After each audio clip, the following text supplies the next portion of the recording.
আসসালামু আলাইকুম সবাইকে।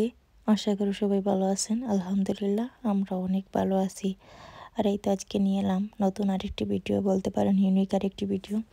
এখানে আমি কয়েকদিন আগে টেমু থেকে কয়েকটা জিনিস অর্ডার করেছিলাম, তার মধ্যে এটা অর্ডার করেছিলাম। আমার কাছে মনে হয়েছিল অনেক বেশি হেল্পফুল। এখানে আমি আগে থেকেই পেঁয়াজ, রসুন আর শসা, টমেটো কেটে নিয়ে ধুয়ে রেখেছি। ভাবলাম একটু ট্রাই করি, বেশি আবার যদি নষ্ট হয়ে যায় তাহলে তো অপচয় হবে, আর অপচয় জিনিসটা আমি একদম পছন্দ করি না। এখন আমি পেঁয়াজটা ফার্স্টে কেটে নিতেছি, দেখতেছিলাম কেমন হয়। প্রথমে অনেক ভালো হয়েছিল পেঁয়াজটা কাটা, যেহেতু ইউনিক একটা জিনিস তাই কাটতেও অনেক বেশি আনন্দ হচ্ছিল। আর পরে ভাবলাম যে এই যে পেঁয়াজের লাস্টের অংশটুকু, ওটা কোনোভাবে কাটা যায় না, দেখা যাইতেছে এই অংশটা অপচয় হইতেছে। যেহেতু নতুন একটা প্রোডাক্ট, প্রথমে তো কাটা অত পারফেক্টলি হবে না, এবড়ো তেবড়ো হবে বা নষ্ট হবে, এটাই স্বাভাবিক। আর এখানে আমি যে কিউব করা একটা স্লাইসার আসলো, ওটা আমি নিয়েছি, দেখতেছিলাম কেমন হয়।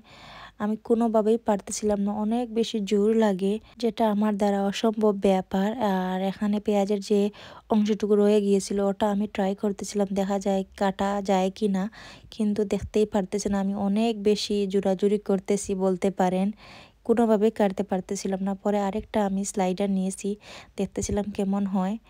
আর এখানে মানে এই ব্লেড যেটা, এটা অনেক বেশি ভালো, আমার অনেক বেশি ভালো লেগেছে। পেঁয়াজটা অনেক বেশি কুচি কুচি হয়। আর এটা আমি হয়তো আনানোর প্রায় 5-6 মাস হয়ে গেছে। এটা আমি 5-6 মাস আগেই রেকর্ড করেছি, দিতে ভুলে গিয়েছিলাম, আজ ড্রাফটে পড়েছিল তাই ভাবলাম আপনাদের সাথে শেয়ার করি।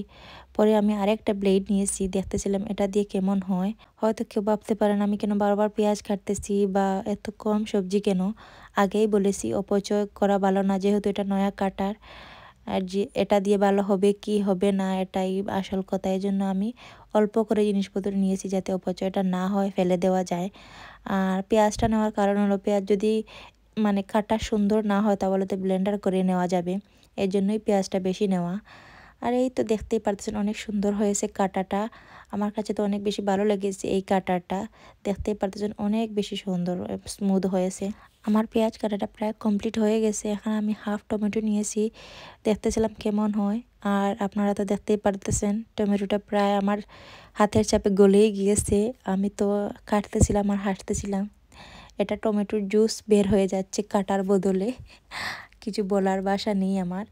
জানি হয়তো এই প্রোডাক্টগুলা অন্য সবার ভালো লাগবে, আমার পার্সোনালি মানে জানি না, পেঁয়াজটা কাটা ভালো লেগেছিল, কিন্তু এই স্লাইডারটা যে কিউব করার যেটা, ওইটা দিয়ে আমি টমেটো কোনোভাবে কাটতে পারতেছিলাম না। হয়তো অন্য কোনোভাবে কাটা যায় বা বেশি জোর দিতে হয়। সালাদ কাটারটা ভেঙে যাচ্ছে, যেহেতু এটা প্লাস্টিকের, বেশি জোর দেওয়া যাচ্ছে না।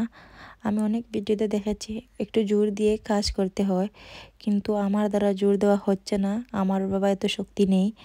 আর এই তো আমি শসাটাও কেটে নিয়েছি, এই শসাটা এভাবেই কেটে নিলাম। ওইভাবে যখন আমি লম্বালম্বি করে দিতেছিলাম, ওটা কোনোভাবে কাটা যাইতেছে না, দেখা যাইতেছে এই সালাদ কাটারটা ভেঙে যাচ্ছে বা শব্দ করতেছে, তাই আমি লম্বা করে কেটে নিয়েছি। এখানে আমি একটা রসুন নিয়েছি, দেখতেছিলাম রসুনটা কাটা যায় কি না। রসুন নেওয়ার মূল কারণ হলো, দেখা যায় যে রসুনটা আমরা ঠিকমতো, যেহেতু দৈনন্দিন জীবনের জন্য রসুন লাগে রান্না বান্না করার জন্য, তাই ভাবলাম যদি রসুনটা কাটা যায়, কিন্তু না, কোনোভাবে রসুনটা কাটা যাইতেছে না, দেখতেই পারতেছেন। পরে ভাবলাম আমি হাত দিয়েই করে নেই রে বাবা, যেহেতু আমরা বাঙালি, আমরা এসব জিনিস দিয়ে আমরা পোষায় না। এই ছিল সালাদ কাটারের আমার অনেস্ট রিভিউ বলতে পারেন।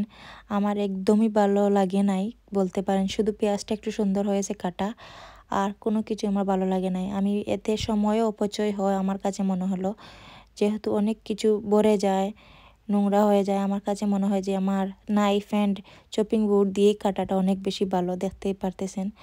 আর এই তো ছিল আমার ছোট্ট একটা ভিডিও, আশা করি সবার আমার ভিডিওটা ভালো লেগেছে। আর হ্যাঁ, একটা কথা, যদি আমার ভিডিওটা সবার ভালো লাগে অবশ্যই লাইক, কমেন্ট, সাবস্ক্রাইব করবেন। আর এই তো, সবাই ভালো থাকবেন। আল্লাহ হাফিজ।